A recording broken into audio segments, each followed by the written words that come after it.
আমার নবীজি রওনা হয়ে গেলেন। ঘরের ভিতরে সালাম দেয়, আসসালামু আলাইকুম ইয়া আহলাল বাইত। ভিতর থেকে আদাস আলাইকুম আসসালাম।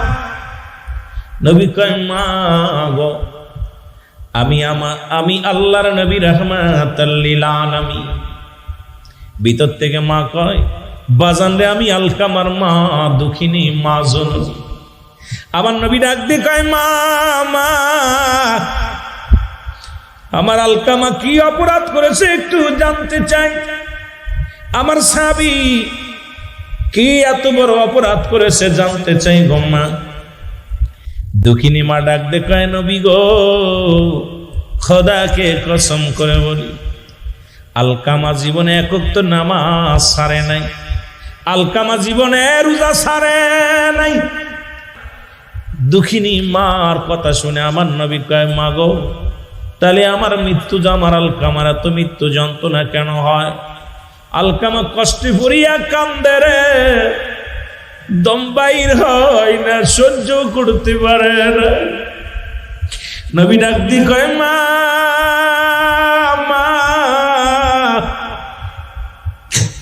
আমার আলকামা কি অপরাধ করেছে একটু জানতে চাই।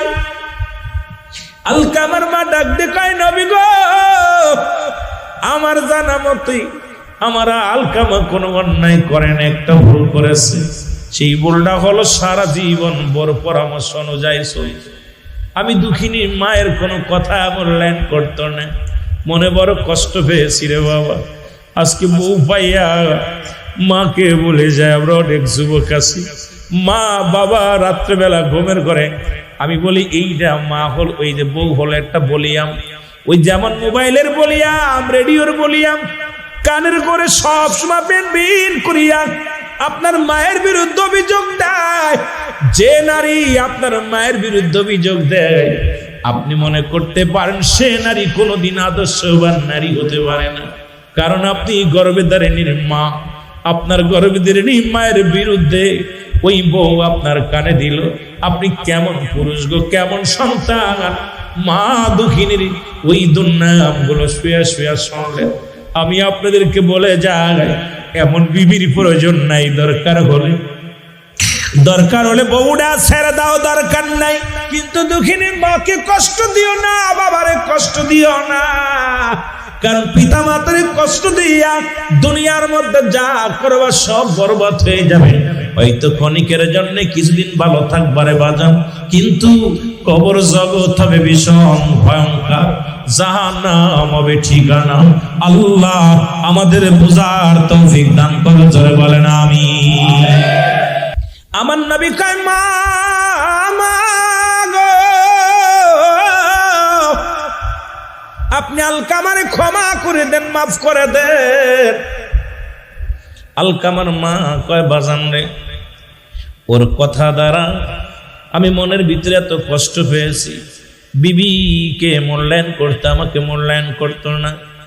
আমি দুঃখিনী মা, অন্তরে বড় ব্যথা পেয়েছি। আমি কোনোদিন ওরে ক্ষমা করতে পারবো না। আমার নবী সাহাবীদের ডাক দে বলে, সাহাবীরা আর দেরি করিস না, আমার আলকামা মৃত্যুবরণ করলে হবে জাহান্নাম ঠিকানা। সুতরাং আয়, জলদি করে খড়ি নিয়ে আয়, আগুন নিয়ে আয়, আমার আলকামারে পোড়ায়া দুনিয়া থেকে ভস্ম করে দিব। খড়ি আনা হলো, আগুন আনা হলো, চিতা সাজাইয়া আগুন ধরানো হলো। আলকামার বডিখানা নবী হুকুম দিলেন, যাও বডিখানা নিয়ে আগুনের মধ্যে মেরে দাও। জানালা দিয়া দেখতে পাইলেন জনম দুঃখিনী মা কলিজার টুকরা সন্তানকে ধরে নিয়ে যে আগুনে ফেলার জন্য একটা চিৎকার মেরে ডাক দি বলে, নবী গো, মায়ের নবী, এ মুহাম্মদ, মুহাম্মদ রে, আমি তোমাকে অনুনয় বিনয় করি, আমি দুঃখিনী মা, বেঁচে থাকতে রে আমার কলিজার টুকার গায়ে আগুন দিও না। আমার কলিজার টুকার গায়ের মধ্যে যদি আগুন দাও আমি সহ্য করতে পারবো না। আমার সামনে আমার কলিজার টুকরার আগুনে ফেলায়ও না। সঙ্গে সঙ্গে আমি আমার সন্তানের মাফ করে দিলাম। সঙ্গে সঙ্গে আলকামা কালেমা জবান দিয়ে বাইর হয়ে গেছে, লা ইলাহা ইল্লাল্লাহু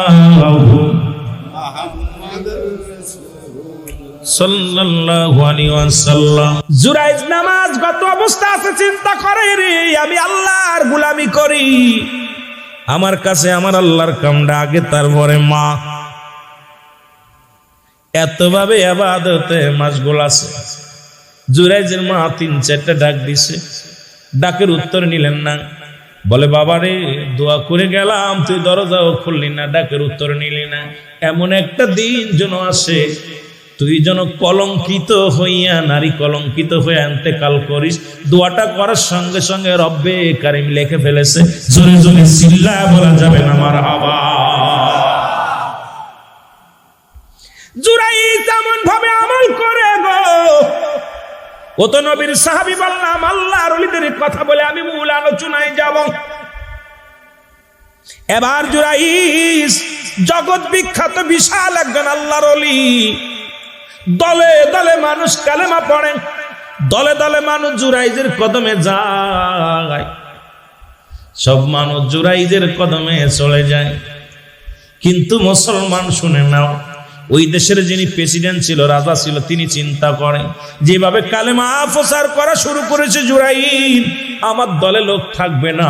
সব মানুষগুলো যদি জুরাইনের দলে চলে যায়, তাহলে আমার দলভুক্তি, আমার দল হালকা হয়ে যাবে, আর জুরাইনের দল ভারী হয়ে যাবে। সুতরাং বিপদে পড়ে যাব। যে কোনো কৌশলে জুরাইনকে এলাকা ছাড়া করতে হবে। জোরে বলেন আল্লাহু আকবার। রাখালের মহিলা মুসলমান শুনে নাও, রাজার রাখাল, রাখালকে ডাকতে বলে, রাখাল রে, ও রাখাল, কি করা যায়? জুরাইজকে কেমন করে জগৎ ছাড়া করা যায়, এলাকা ছাড়া করা যায়? রাখাল নিয়ে আসলেন একজন সুন্দরী নারী। হুজুর এর দ্বারাই সম্ভব হবে, কারণ জুরাইজ একজন যুবক মানুষ, তরতাজা যুবক, আর এই নারীটাই পারবে, এই মেয়েটাই পারবে আজকে সমাজ থেকে বিতাড়িত করতে। জুরাইন বাংলাদেশে অনেক মাদ্রাসা বন্ধ হয়েছে শুধু নারীর কারণে। বাংলাদেশে ফিতনা আদম আলাইহিস সালাম থেকে শুরু করেন আজ পর্যন্ত যত ফিতনার মূল নারীরা, যদিও তারা মায়ের জাতি, তবু কথাগুলো বলতে হবে রে মুসলমান, কারণ এই নারীর কারণেই জাতি শেষ, সমাজ শেষ। কারণ এটাকে যে কন্ট্রোল করতে পারে এরাই হলো মহাপুরুষ। জোরে বলেন ঠিক কি না? ওই রাখালের সঙ্গে জুরাইজ ও মুসলমান, ওকে বিতাড়িত করার জন্য রাজার পার্সোনাল রাখালের সঙ্গে জিনা করলেন। জিনা করিয়া মহিলাটা সন্তান ধারণ করলেন। আস্তে আস্তে 2 মাসে পেটটা একটু বড় হয়ে গেল, 3 মাস গর্ভবতী। এবার মেয়েটাকে জুরাইজকে খেদানোর জন্যে রাখালকে বললেন, কি কাজ হয়েছে নি? কয় হ। ডেকে আনো মেয়েকে। মেয়েকে ডাকা হলো। মেয়ে জনগণের সামনে রাজ দরবারে দাঁড়ায়া বলে, হুজুর আপনারা সবাই জানেন আল্লাহর ওলি জুরাইজ খুব ভালো মানুষ, চক্ষুর আড়ালে মানুষ, চক্ষুর আড়ালে আমার সর্বনাশ করেছে। এই যে জুরাইজ একজন ভণ্ড একজন পীর, একজন প্রতারক, ও আমার সঙ্গে অপকর্ম করে আমার গর্ভে সন্তান দিছে। হুজুর আমি এর বিচার চাই। জোরে জোরে চিল্লায় বলেন নাউজুবিল্লাহ। উজির নাজির যারা ছিল মন্ত্রী, সবাই তো অবাক, কিরে আমরা এর এত ভালোবাসি, এমন পিসেব মানুষ, বালা মানুষ, এর দ্বারা এই কাম হলো। দেখো জুরাইজকে পিঠমোড়াতে বেঁধে আনা হলো, রাজ দরবারে আনা হলো। জুরাইজকে ডাকতে বলে,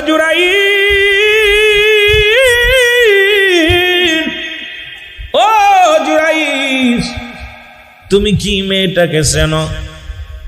জুরাইজ বলে, খোদাকে কসম করে বলি, মেয়ে তো দূরের কথা, ওই মেয়েটাকে চিনা তো দূরের কথা। আমি আজ পর্যন্ত এই মহল্লার মধ্যে যতদিন ইবাদতে আসি, এই মেয়ের চেহারা তো দূরের কথা, অন্য কোন নারীর চেহারা পর্যন্ত দেখি নাই। জোরে জোরে চিল্লায় বলা যাবে না মারহাবা। মেয়েটাকে ডাক দিয়ে বলে, মেয়ে তুমি করেছেন? বলে হুজুর কি বলেন?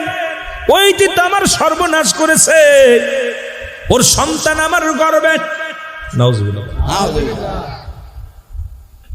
এবার মেয়েদের পক্ষে এখন যদি আমিরুল আমিনের বিপক্ষে আপনাদের এলাকার কোন মেয়ে অবজেকশন দেয়, সবাই সে মেয়ের পক্ষে চলে যাবেন, আমার পক্ষে কেউ থাকবেন না। উপস্থিত জনগণ সবাই মেয়ের পক্ষে। এই ভণ্ড, একা শিরচ্ছেদ করা লাগবে, হুজুরের বিবাহ পড়ায় দেন। জুরাজ কয় কিসের বিবাহ? কারণ জীবনে তো চেহারা দেখি নাই, জীবনে জিনা তো দূরের কথা, ওই মেয়ের চেহারা আমি দেখি নাই, আজকে আমি বিবাহ করব। কি বলতে চান? এই রং কথা কেউ বলবেন না। সবাই কয় অন্যায় করার সময় বুঝি মনে ছিল না, এখন বিয়ে করা লাগবে, বিয়ে করার পরও তোমাকে জেল খাটা লাগবে, আর যদি বিয়ে না করো শুলে চড়ায় তোমাকে হত্যা করা হবে। জুরাই দুটি চোখের পানি ছেড়ে কান্দের, রব্বে কারিম, রব্বে কারিম গো, আলেম জাতির কলঙ্ক হবে। আল্লাহ, এই কলঙ্কের বোঝা মাথায় নিয়ে মৃত্যুবরণ করা লাগবে। রব্বে কারিম একটা উপায় বলে দাও, আমি কোন ভাবে নির্দোষ প্রমাণিত করব, এইটা আমার একটু জানায়া দাও। ধরে বলেন মারহাবা। জেলখানায় ভর্তি করা হলো। 1 মাস, 2 মাস, 3 মাস, 4 মাস, 5 মাস, 10 মাস 10 দিন পূর্ণ হলো। মহিলার গর্ভে থেকে সন্তান ডেলিভারি হলো। ঢোল পড়ে গেল, উজির সাহেব ঢোল পিটায় দিলেন, আজকে জুরাইনের বিচার হবে। কে কোথায় আসো? সবাই আসো। কারণ আজকে দুনিয়ার মধ্যে ওই নারীর গর্ভের সন্তান ছেলে সন্তান হয়েছে, ওই ছেলে সন্তান হয়েছে, আজকে এই জুরাইনের ফাঁসি হবে।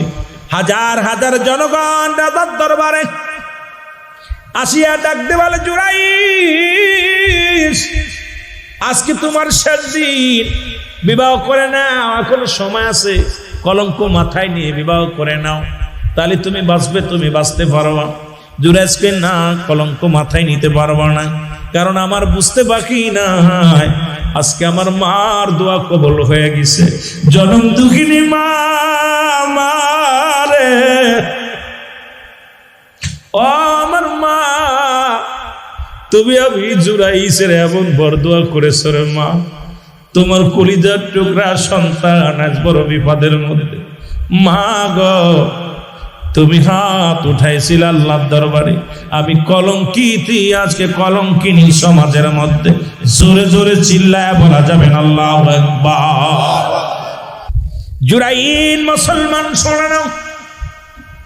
এবার রাজা ডাক দে, জুরাইস, কে তোমার আজকে সাক্ষী দিবে তোমার পক্ষে? বলো। বলে হুজুর, ওই বালকটা সাক্ষী দিবে।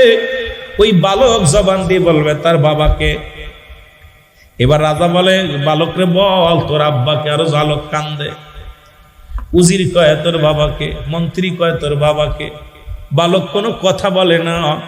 জুরাইস চোখের পানি ছেড়ে কান্দাল লাগো, ও আমার রব্বে কারিম, আজকে আর বাঁচার কোনো পথ নাই।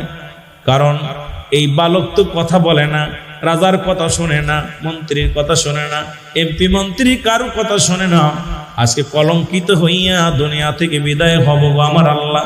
আমার আল্লাহ কয়, জিবরিল তাড়াতাড়ি যায়, ইলহাম দিয়া জানা দাও, জুরাইর, পৃথিবীর কোন মানুষের কথাই বালক শুনবে না রে, তুমি হাত উঠায় দাও, বালককে বলতে বলো, দেখবা ওই বালক তোমার পরিচয়, তার মার পরিচয়, বাবার পরিচয় বলে দিবে। জোরে বলেন না সুবহানাল্লাহ। বালকের জবান খুলে গেল, ডাক দিয়ে বলে, উপস্থিত জনগণ শোনেন। একদিনের বাচ্চা ডাক দিয়ে বলো, রাজা শোনো, আরে আল্লাহর ওলি জুরাইস একজন নিষ্পাপ, জিনা তো দূরের কথা, আমার মার সঙ্গে কোনোদিন জুরাইসের দেখা হয় নাই। এই ষড়যন্ত্রের মূল কাঠি হলো রাজা, আর আমার মার সঙ্গে অপকর্ম করছে রাজার পার্সোনাল রাখাল। সুতরাং আমার আব্বা হলো ওই যে পার্সোনাল রাখাল। জোরে জোরে চিল্লায় বলা যাবে না মারহাবা। সঙ্গে সঙ্গে এই কথা বলিয়া সন্তান মারা গেল। দৌড়ে এসে রাজা পায়ের মধ্যে পড়ে ডাকতে বলে, জুরাইজ,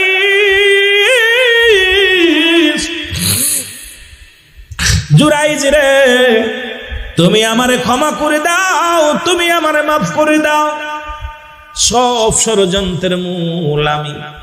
আজকে একদিনের বালক আমার জবা আজকে আমার চক্ষু দুইটা খুলে দিছে, তুমি আমার কালেমা পড়ায় দাও, মুসলমান হয়ে যাব। জুরাইজ রে, আর দেরি করো না, আর দেরি করো না, আমাকে তুমি ক্ষমা করে দাও। জুরাইজকে ক্ষমা করব, তবে একটা দাবি, আমি আপনাকে ক্ষমা করে দিলাম, আর যতদিন বেঁচে আছি আমার দুঃখিনী মা কবরে শুয়ে আছে, এই কটা দিন আমাকে ব্যবস্থা করে দিবেন, আমি যেন আমার শেষ বিন্দু পর্যন্ত, মরণের আগ পর্যন্ত আমার মায়ের কবরের পাশে চোখের পানি ছেড়ে কাঁদতে পারি। কারণ আমার দুঃখিনী মা, আমার মা বিদায় হয়ে গেছে। হুজুর, আমি আমার মার ওই কবর গোরস্থানে বৈশা বৈশা যেন দোয়া করতে পারি, এই দাবিটা আমি করবো, আর কোনো দাবি করবো না। রাজা কয়, জুরাইজ রে, এই রাজ দরবার তোমারে দিয়ে দিলাম, রাজমহল তোমারে দিয়ে দিলাম। জুরাইজকে আমি কিচ্ছু চাই না, রাজমহল চাই না, রাজত্ব চাই না, আমি চাই আমার মার কবরের পাশে দাঁড়ায় ক্ষমা চাওয়ার জন্য। যদি মা আমারে ক্ষমা না করে, এই দুনিয়া থেকে আমি লাঞ্ছিত হয়েছি, কবরে লাঞ্ছিত হব, জাহান্নামের ঠিকানা আমার জন্য হয়ে যাবে। সুতরাং আমি আপনার কাছে দাবি করব, রাজত্ব চাই না, বাড়ি চাই না, আমি আমার মায়ের কাছে ক্ষমা চাওয়ার জন্য যতদিন বেঁচে আছি মার কদমে থাকতে চাই। জোরে জোরে চিল্লায় বলা যাবে না মারহাবা। এর মা বাবার কথা মতো যে জন চলে না, বলো মা বাবার কথা মতো যে জন চলে না, আল্লাহ নবীর দয়া তার পাবে না বাইরে, আল্লাহ নবীর দয়া। এ মুসলমান, এখন যে কথাগুলো বলি একটু খেয়াল করেন। পিতা মাতার জন্য 14টা হক, কয়টা? জোরে বলেন কয়টা? জীবিত থাকতে 7টা, ইন্তেকালের পরে 7টা, কয়টা? জোরে বলেন কয়টা? আমি সংক্ষিপ্ত আকারে বলে যাব রে মুসলমান, যেহেতু আমার বিষয় হলো আগেই হলো পিতা মাতার প্রতি সন্তানের দায়িত্ব, কর্তব্য, দায়িত্ব যেগুলো আছে রে মুসলমান, পিতা মাতার প্রতি আমাদের দায়িত্ব আছে কিনা? যারা বলেন আছে কিনা? জীবিত থাকতে 7টা। 1 নম্বরে পিতা মাতার প্রতি শ্রদ্ধাশীল হওয়া লাগবে। সুবহানাল্লাহ বলেন। 1 নম্বরে পিতা মাতার প্রতি শ্রদ্ধাশীল হওয়া লাগবে। মারহাবা বলেন। এমন শ্রদ্ধা করতে হবে, এমন শ্রদ্ধাশীল হওয়া লাগবে যেন এই পিতা মাতার দিকে যেন এমন ভাবে দাঁড়াইতে হবে, এমন ভাবে কথা শুনতে হবে, এমন ভাবে তাদের কথা অনুযায়ী চলতে হবে, এমন ভাবে শ্রদ্ধা করতে হবে দুনিয়ার মধ্যে যেমন আমরা এই পৃথিবীর মধ্যে সব চাইতে দামি জিনিস তাদেরকে বানাইব, পৃথিবীর সব চাইতে মূল্যবান জিনিস বানাইব, তাদের প্রতি শ্রদ্ধাশীল এমন ভাবে হব, কোন রকম যেন কোন রকম অমর্যাদা না করি, কোন রকম যদি অসম্মান না করি। পিতা মাতার প্রতি 1 নম্বর শ্রদ্ধাশীল হওয়া লাগবে। জোরে বলেন মারহাবা। আর একটু জোরে বলেন মারহাবা। 2 নম্বরে মনে প্রাণে তাদেরকে ভালোবাসতে হবে। সুবহানাল্লাহ বলেন। সুবহানাল্লাহ। এলে জীবিত থাকতে 7টা। 1 নম্বরে শ্রদ্ধাশীল হওয়া লাগবে। 2 নম্বরে মনে প্রাণে ভালোবাসতে হবে। লিপসন ভালোবাসা নয়, যেমন নিজের গায়ে মশা লাগলে যেমন কামড়ে দিলে কষ্ট পাও, পিতা মাতা যদি একটু মনটা মলিন হয় তাদের কেমন ভালোবাসো রে। সারা পৃথিবী একদিকে 7 রাজার ধন যদি তোমাকে দেওয়া হয়, ছুঁড়ে ফেলে দাও, মাকে নাও, বাবাকে নাও। দেখা যায় ভাগাভাগি হলে ছোট ভাই কয় মারে তুই খাওয়া, ও কয় বাবারে তুই ল। দেখা যায় 3 ভাই থাকলে মা ভাগাভাগি হয়ে যায়, ও ভাই কয় আমি পারবো না, ভাই কয় আমি পারবো না, ভাই কয় আমি পারবো না। বড় কষ্ট রে মুসলমান। আজকে প্রথম পিতা মাতাকে মনে প্রাণে ভালোবাসতে হবে, শুধু মন থেকে, অন্তর থেকে, সব জায়গা জীবন জৈবন দিয়ে আব্বা মারে ভালোবাসবো। রাজি আছেন তো? জোরে বলেন রাজি আছেন? একটু জোরে চিল্লায় বলেন রাজি আছেন? রাসূলের প্রিয় সাহাবী হযরত আলকামা আজ কিছুদিন হয়ে গেল মৃত্যু যন্ত্রণা। আল্লামা মুফতি আমজাদ আলী সাহেব তার একটা কিতাব লিখলেন, কিতাবের নাম্বার শরিয়াত।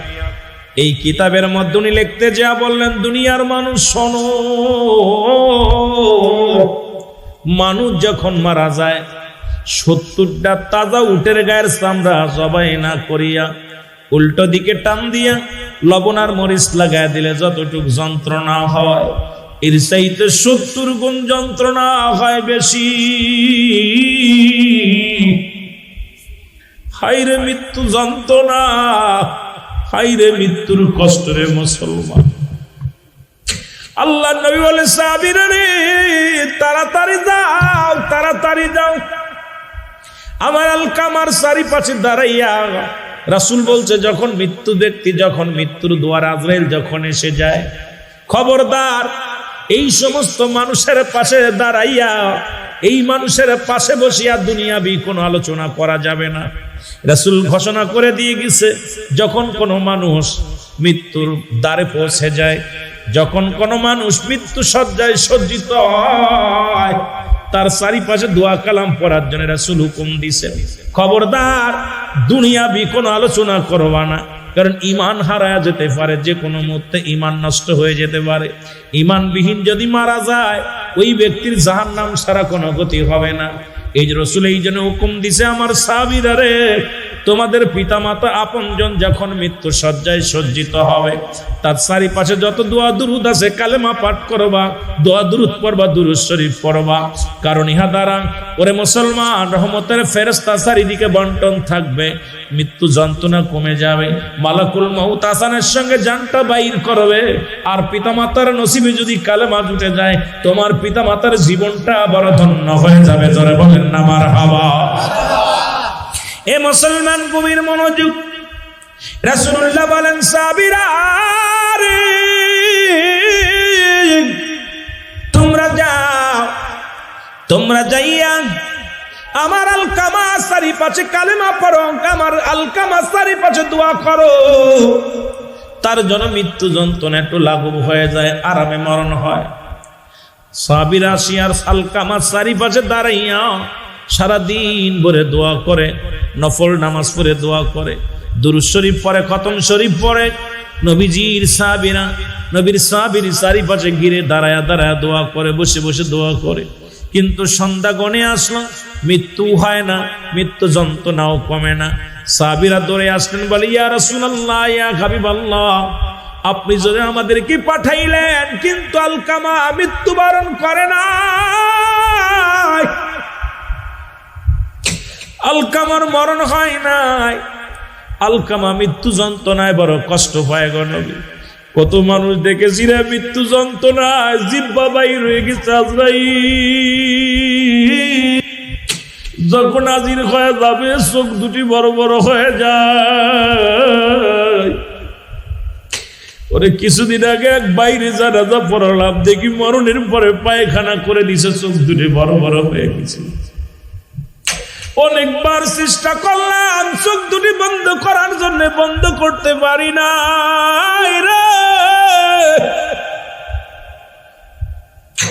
আইরে মরণের পেয়ালা পান করতে হবে, এই দুনিয়ার কিচ্ছু নিয়ে যেতে পারবা না, এই দুনিয়ার সম্পদ দিতে পারবা না, বাড়ি নিতে পারবা না, গাড়ি নিতে পারবা না, বালাখানা নিতে পারবা না, জনমের মতো বিদায় হয়ে যেতে হবে। আমার রাসূল বলে, সাহাবীরা রে কি ঘটনা বলো আমাকে, বলো হুজুর আমরা আলকামার জন্য এত দোয়া করলাম, দোয়া কবুল হয় না। আমার নবীজি হাত উঠায় দিছে, আল্লাহ আমার আলকামারে তুমি ক্ষমা করে দাও। আমার আল্লাহ কয়, জিবরিল তাড়াতাড়ি যা আমার হাবিবরে বলে দিয়া গায়, আজকে দোয়া আমি কবুল করতে পারবো না, এই পৃথিবীর মধ্যে আলকামার মা জিন্দা আছে। জোরে বলেন আল্লাহু আকবার। এ মুসলমান গভীর মনোযোগ। রাসূল হাতটা নামায় নিলেন, নবীজি হাতটা নামাইলেন।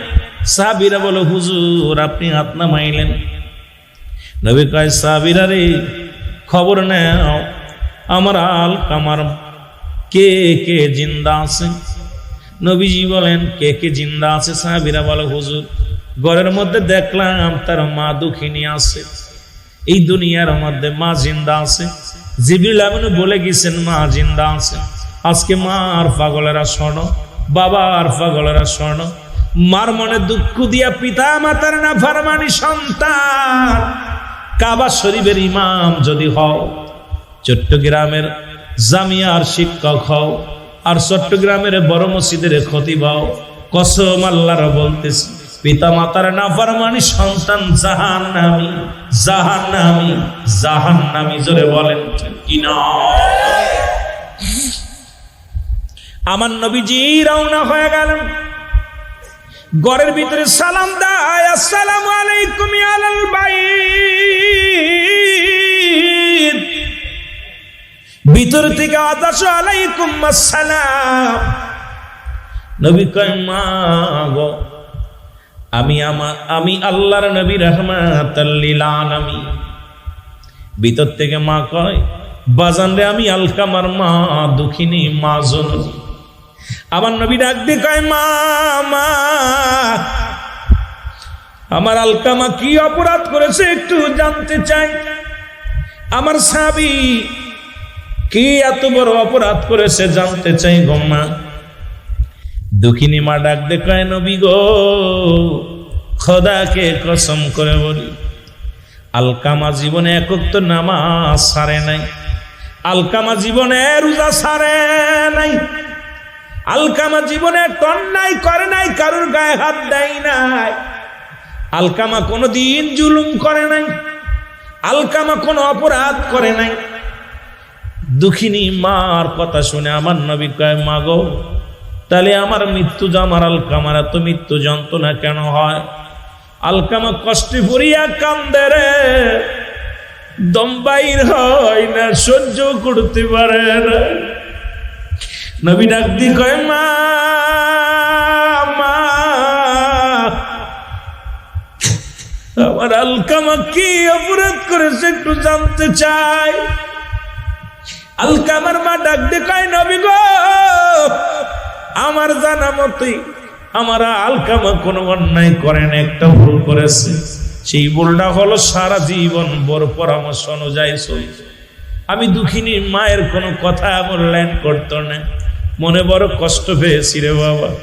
আজকে বউ পাইয়া মাকে বলে যায়, আমরা অনেক যুবক আছি, মা বাবা রাত্রেবেলা ঘুমের ঘরে আমি বলি এইটা মা হল, ওই যে বউ হলো একটা বলিয়াম, ওই যেমন মোবাইলের বলিয়াম, রেডিওর বলিয়াম, কানের করে সব সময় বিন করিয়া আপনার মায়ের বিরুদ্ধে অভিযোগ দেয়। যে নারী আপনার মায়ের বিরুদ্ধে অভিযোগ দেয়, আপনি মনে করতে পারেন সে নারী কোনোদিন আদর্শবান নারী হতে পারে না, কারণ আপনি গর্ভধারিণীর মা। আপনার গর্ভধারিণী মায়ের বিরুদ্ধে ওই বউ আপনার কানে দিল, আপনি কেমন পুরুষ গো, কেমন সন্তান। মা দুঃখিনীর ওই দুর্নামগুলো শুয়ে শুয়ে শুনলেন। আমি আপনাদেরকে বলে যাই, এমন বিবির প্রয়োজন নাই। দরকার হলে বউটা ছেড়ে দাও, দরকার নাই, কিন্তু দুঃখিনী মাকে কষ্ট দিও না, বাবারে কষ্ট দিও না। কারণ পিতা মাতারে কষ্ট দিয়া দুনিয়ার মধ্যে যা করবা সব বরবাদ হয়ে যাবে। হয়তো ক্ষণিকের জন্য কিছুদিন ভালো থাকবারে বাজান, কিন্তু কবর জগৎ হবে ভীষণ ভয়ঙ্কর, জাহান্নাম হবে ঠিকানা। আল্লাহ আমাদের বুঝার তৌফিক দান করে, জোরে বলেন আমিন। আমার নবী কয় মা, মা গো, আপনি আলকামারে ক্ষমা করে দেন, মাফ করে দেন। আলকামার মা কয় বাজান রে, ওর কথা দ্বারা আমি মনের ভিতরে এত কষ্ট পেয়েছি। বিবিকে মূল্যায়ন করতে, আমাকে মূল্যায়ন করতো না। আমি দুঃখিনী মা, অন্তরে বড় ব্যথা পেয়েছি, আমি কোনোদিন ওরে ক্ষমা করতে পারবো না। আমার নবী সাহাবীদের ডাক দে বলে, সাহাবীরা আর দেরি করিস না,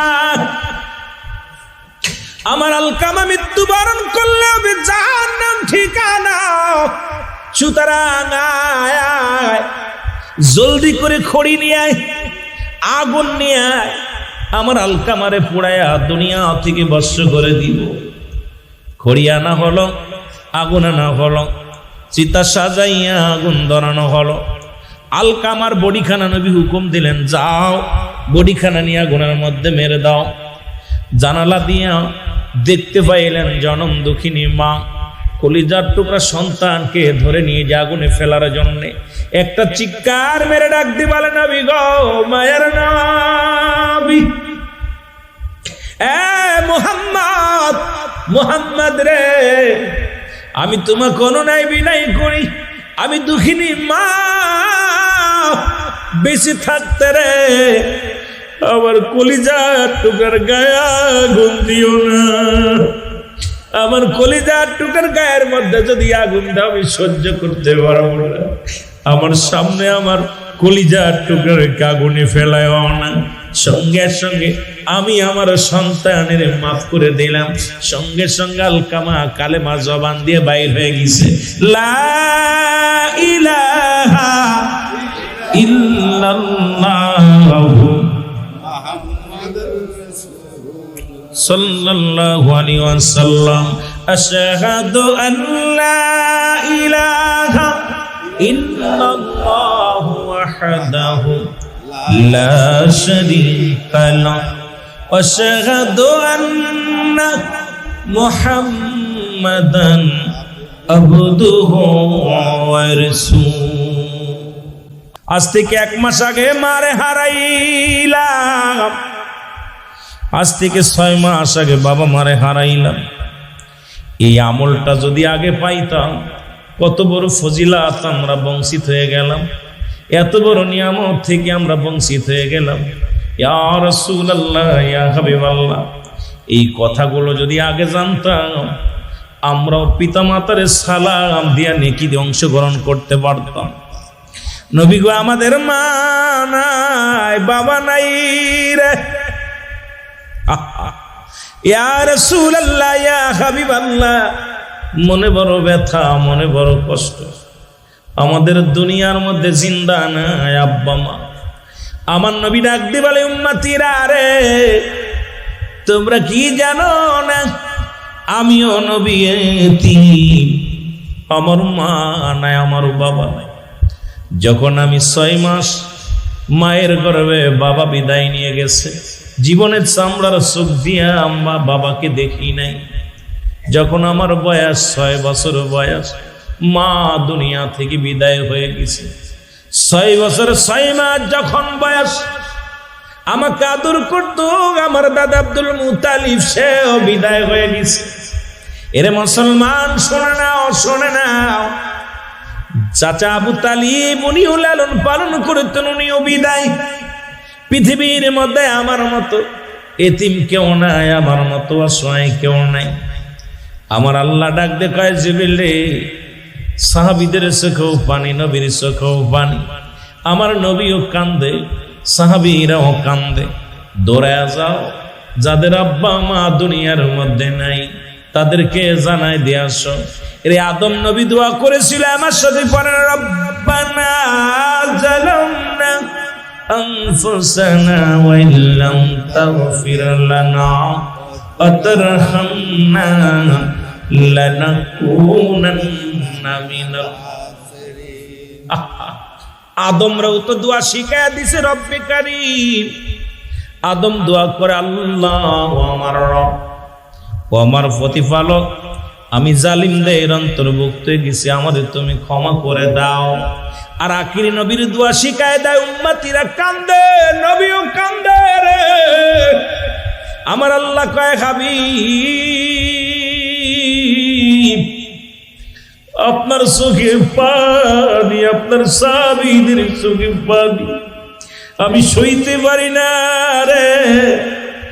আমার আল্লাহ কয়, জিবরিল যাও, আমার নবীরে জানায় আসো, রব্বিরহামহুমা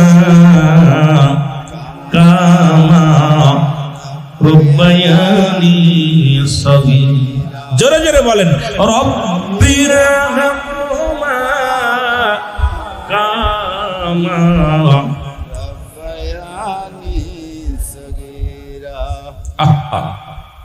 আল্লাহ ডাক দে কয়, হাবিব, আপনিও বলেন, আপনার উম্মতিরাও বলবে আমার রব, আমার প্রতিপালক, আমার আল্লাহ, আমার পিতা মাতার সগীরা গুনাহ মাফ করে দাও, কবিরা গুনাহ মাফ করে দাও, জানা গুনাহ মাফ করে দাও, অজানা গুনাহগুলো মাফ করে দাও। জিবনি রব্বি কারীম, এ রব্বি কারীম, আমাদের পিতা মাতা আমাদেরকে লালন পালন করেছে, আমাদের জন্য কষ্ট করেছে, তুমি সেমনি আমাদের পিতা মাতারে রহমতের কোলে তুলে নাও। কারণ আমার নবী রহমতের নবী, নবীজিকে আল্লাহ তামাম পৃথিবীর রহমত দিয়েছেন। আরসালনাকা ইল্লা রাহমাতাল লিল আলামিন। সুবহানাল্লাহ। নবীজি উম্মতের জন্য রহমত, আসমানের জন্য রহমত, জমিনের জন্য রহমত। শুধু তাই নয়, নবী বলে আমার নবী কয় হায়াতি খায়রুল লাকুম, ও উম্মতিরা আমার হায়াতের জিন্দেগিটা উম্মতের জন্য কল্যাণ স্বরূপ গো। সুবহানাল্লাহ। আস্তে কইছেন আল্লাহর নবী কয় উম্মতিরা রে, আমি নবী দুনিয়ার মধ্যে আগমন করলাম আমার উম্মতের কল্যাণ স্বরূপ, আমার উম্মতের সঙ্গে কথাবার্তা বললাম, উম্মতের সঙ্গে চলাফেরা করলাম, উম্মতের সঙ্গে কেমনে জীবন যাপন করতে হবে এটা আমাকে দিয়ে করাইলেন আমার আল্লাহ। উম্মতের জন্য রহমত স্বরূপ পাঠাইছে আমারে, সেই নবী দুনিয়ার মধ্যে আগমন করেছে মুসলমান। আবার নবী কও ফাতি খায়রুল লাকুম, উলামা একরাম গভীর মনোযোগ, নবী কও মুসলমান গভীর মনোযোগ, ওমামাতি খায়রুল লাকুম, নবী কও উম্মতিরা রে এই দুনিয়া থেকে আমার বিদায়টাও বলো আমার উম্মতের জন্য কল্যাণ স্বরূপ। সুতরাং নবী আইছে আমাদের জন্য কল্যাণ স্বরূপ হইয়া, বিদায় নিছে কল্যাণ স্বরূপ হইয়া। সুতরাং নবী লাগবে কবরে, নবী লাগবে হাসরে, নবী লাগবে ফুলসিরাতে, নবী লাগবে ইয়াউমুল কিয়ামতের ময়দানে। নবী বিনে কোনো বান্ধব নাই, নবী বিনে কোনো দরদি নাই। এই জন্যই নবীরে ভালোবাসতে চাই কি চাই না? আর জোরে জোরে চিল্লায় বলেন চাই কি চাই না?